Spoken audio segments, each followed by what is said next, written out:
नाज़रीन, आप देख रहे हैं अदारिया न्यूज़ और मैं हूं आपकी मेज़बान ज़ुबान रहमान। सबसे पहले अदारिया न्यूज़ देखने वालों को, तमाम पाकिस्तानियों को नया साल बहुत बहुत मुबारक हो। यही दुआ है, यही उम्मीद है कि इंशाल्लाह हम सबका नया साल बहुत ही अच्छे तरीके से गुजरे। जितनी भी आफतें हैं, जितनी भी मुसीबतें हैं हमारे मुल्क के ऊपर, वो सब टल जाए और इंशाल्लाह पाकिस्तान तरक्की की जानिब गामजन हो। आज के प्रोग्राम में एक बार फिर से एक अहम मसले के ऊपर बात करने जा रहे हैं और वो है वफाकी सरकारी स्कूलों के असातिज़ा जो है वो गुज़िश्ता 38 दिन से सरापा एहतजाज है। और वो सरापा एहतजाज सिर्फ एक नाम नहाद सदारती ऑर्डिनेंस की शिक की वजह से है। इस शिक के ज़रिए इस्लामाबाद के तमाम सरकारी स्कूलों को वफाकी हुकूमत ने MCI के अंडर करने का फैसला किया था। अब तक काफ़ी कुछ हो चुका है, कई मार्च किए जा चुके हैं, एहतजाज जारी है। ऐवान बाला, ऐवान ज़री में इनके लिए आवाज़ें बुलंद की गई हैं, इनके हक में बोला गया है, लेकिन एहतजाज जारी है, हुकूमत टस से मस नहीं हो रही। मेरे साथ मौजूद हैं अदारिया न्यूज़ स्टूडियो में FTE के तर्जुमान ज़िया खान यूसुफ सईद साहब। प्रोग्राम में बहुत बहुत खुश आमदीद कहूँगी। नया साल बहुत बहुत मुबारक हो आपको। खैर मुबारक, शुक्रिया। सर, आपके साथ वक्तन फ़वक्तन हम इस अहम मौजू पर जो है वो गुफ्तगू करते रहते हैं। सबसे पहले मुझे ये बताइएगा कि ये मुहिम आपकी कहाँ तक पहुँची है? सबसे पहले अदारिया न्यूज़ का शुक्रिया कि वो हमारी आवाज़ बनता है और अक्सर हमें मौका देता है कि हम जो असातिज़ा की बात है, जो महकमे तालीम के मुलाज़मीन की बात है, वो आवाम के सामने पेश कर सकें। उसके बाद ये है कि हमारी जो मुहिम है बहुत तेज़ी के साथ आगे जा रही है और इसमें ज़्यादा से ज़्यादा आवाम शामिल होती चली जा रही है। अब आपने वीडियोस देखी होंगी कि किस तरीके से बच्चियों ने नारे लगाए MCI के ख़िलाफ़, और इसी तरह पेरेंट्स ने, यानी बहुत सारे जहाँ भी पेरेंट्स आते हैं, PTA मीटिंग होती है तो उसमें पेरेंट्स भी जो है ना वो MCI के ख़िलाफ़ नारे लगा रहे हैं कि ये जो फ़ैसला किया गया है कि इतना बेहतरीन, इतना अच्छा, यानी पाकिस्तान का बेहतरीन तालीमी निज़ाम है, उसको पता नहीं कौन से ऐसे लोग हैं जो उसको तबाह करना चाहते हैं, ख़राब करना चाहते हैं। तो हमारी ये जो मुहिम है ये ईवान बाला में, उसकी बात आपने सुनी होगी, सारी दुनिया ने देखा है कि सेनेटर आज़ाद ने कितने अच्छे तरीके से इस मामले को जो है ना वो उठाया है। इसी तरीके से कौमी असेंबली में भी इंशाल्लाह ये आवाज़ जो है वो उठेगी और बहुत बेहतर अंदाज में जो है वो ये उठेगी। और इसका सिलसिला ये है कि हमने 10 दिन दिए गवर्नमेंट को कि वो इस पर सोच विचार कर ले। अगर 10 दिन तक ये काम नहीं किया गया तो फिर दोबारा, हम ये नहीं चाहते कि 2.5 लाख बच्चे हैं उसमें से 2 लाख बच्चे फ़ीसों की वजह से घर बैठ जाएं। हम बच्चों के मुस्तकबिल की जंग लड़ रहे हैं।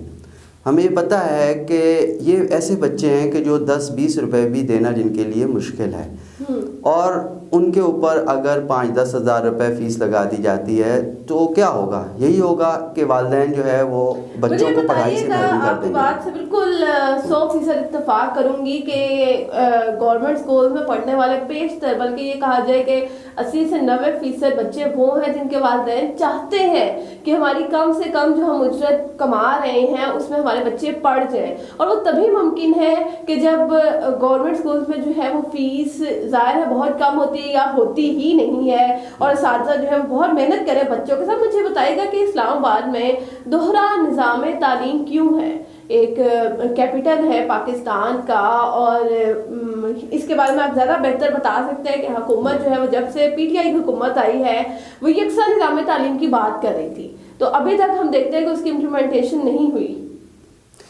इसके हवाले से ये है कि शुरू से जब इस्लामाबाद बना था एक ही निज़ाम तालीम था और एक ही वफाकी इदारा था, वफाकी निज़ामत तालीमात, जिसके तहत तालीम यहाँ पर शुरू हुई। 70s में ये हुआ कि यहाँ पर मॉडल इदारे बनाए गए, और मॉडल इदारे भी प्राइवेट थे, गवर्नर के तहत थे। उसमें जितनी भी अपॉइंटमेंट हुई डायरेक्ट हुई और FPSC के थ्रू नहीं हुई। उसमें जो लोग मौजूद थे, मतलब जितने भी मुलाजमीन हैं, उनसे हमें कोई शिकायत नहीं है, वो तो मुलाजमीन हैं।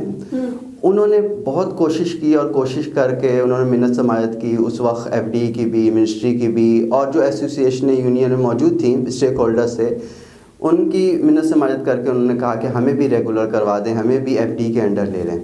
تو سب نے مل کر کوشش کی اور وہ بھی وفاقی گورنمنٹ کا حصہ بن گئے، لیکن وہ متبادل نظام اسی طریقے سے ایک ہی چھتری کے نیچے، وفاقی نظام تعلیمات کے نیچے، وہ ایک ہی چھتری کے نیچے وہ سسٹم نظام چلتا رہا۔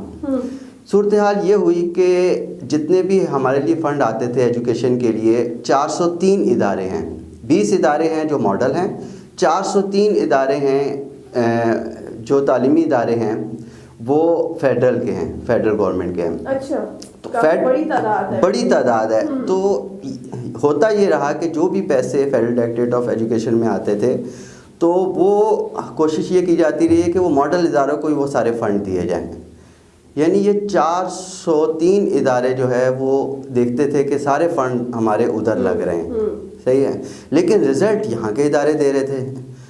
یعنی آپ اگر رزلٹ کے حوالے سے دیکھیں، بچوں کے شارپنس کے حوالے سے دیکھیں، ان کی گروتھ کے حوالے سے دیکھیں، ان کی بیس کے حوالے سے دیکھیں کہ ان کی بنیاد کس نے بنائی ہے، اس کی بنیاد انہوں نے، یہ پرائمری اسکولوں نے بنائی ہے، ہائی اسکولوں نے بنائی ہے، یہ ان اساتذہ کرام نے بنائی ہے کہ جو باقاعدہ طور پہ FPSC کے تھرو آئے ہیں یا باقاعدہ طور پہ ٹیسٹ دے کر پراپر کوالیفائی کر کے اور پھر آئے ہیں، اور ان کا ایکسپیرینس 30-35 سال ہو چکا ہے، وہ ادارے ہیں۔ لیکن اس کے ساتھ ساتھ یہ سسٹم نظام جو ہے وہ چل رہا ہے۔ ہمیں کسی طرح کے جتنے بھی امپلائی ہیں، ملازمین ہیں، ان کی ہم قدر بھی کرتے ہیں، عزت بھی کرتے ہیں کہ وہ تعلیم و تربیت سے منسلک ہیں، لیکن یہ جو دوہرا نظام تعلیم ہے کہ جس کی وجہ سے یہ کہا جاتا ہے کہ جو پڑھا رہے ہیں وہ ماڈل والے پڑھا رہے ہیں، یعنی فیڈرل کے 403 ادارے جس میں تقریباً 2-2.25 لاکھ بچے ہیں، وہ کچھ نہیں پڑھا رہے، جبکہ دیکھا یہ جاتا ہے یکساں نظام تعلیم کیسے قائم کیا جائے، کیونکہ آپ نے بڑی ڈیٹیل سے ہمیں بتایا کہ دوہرا نظام تعلیم ہے کیا اس کے نقصانات جو ہے وہ بچے خصوصاً برداشت کریں، تو یکساں نظام تعلیم کن مراحل سے گزرے گا، یہ کس طرح سے قائم کیا جائے گا کہ وہ دنیا کا بہترین نظام تعلیم جو ہے وہ بن جائے؟ یکساں نظام تعلیم کے حوالے سے وزیر اعظم پاکستان جناب عمران خان صاحب کا ویژن ہے، اور وہ یہ چاہتے ہیں کہ یکساں نظام تعلیم پورے پاکستان میں ہو۔ پہلے مرحلے میں اسلام آباد اور اس کے بعد پورے پاکستان میں یکساں نظام، ایک ملک ہے تو ایک نظام ہونا چاہیے، ایک نظام تعلیم ہونا چاہیے۔ اس کا طریقہ کار یہی ہے کہ جو وزیر اعظم سیکریٹریٹ سے 2604 جو ہے ڈائریکٹیو 2012 میں جاری کیا گیا تھا، اس کے مطابق یہی تھا کہ نظام تعلیم یکساں ہوگا اور بہت جلدی اس کو قائم کیا جائے گا۔ ابھی تک اس پہ عمل درآمد اسلام آباد میں ہی نہیں کیا گیا کہ یہاں پہ 2 طرح کے ادارے ہیں، جبکہ نصاب بھی ان کا ایک ہے، ان کے بچے بھی وہی ہے، پڑھانے والے بھی وہی ہیں، ان کا ڈائریکٹریٹ بھی وہی ہے، منسٹری بھی وہی ہے، اور میڈیم بھی وہی ہے، سارے انگلش میڈیم میں ہیں، کوئی اردو میڈیم ادارہ نہیں ہے، اب سارے انگلش میڈیم میں، ایک ہی نصاب ہے، ایک طرح کا کتابیں ہیں، سارا کچھ ایک جیسا ہے۔ اور جو آیا تھا ایکٹ 25A، اس کے مطابق پہلی کلاس سے لے کر میٹرک تک فری ہے، یعنی کوئی کسی طرح کی فیس جو ہے وہ نہیں لی جاتی۔ جب سارا نظام ایک ہے تو یہ ماڈل آف فیڈرل کا مسئلہ کیوں ہے؟ اس میں ہونا کیا چاہیے؟ اس میں ہونا یہ چاہیے کہ یہ جو جتنے بھی سکولز ہیں ماڈل ادارے، یہ 20 ادارے ہیں، 20 ادارے کے جتنا سکول سیکشن ہے وہ ڈائریکٹر سکول کے انڈر چلا جائے، اور جو کالج کا سیکشن ہے وہ ڈائریکٹر کالجز کے انڈر چلا جائے۔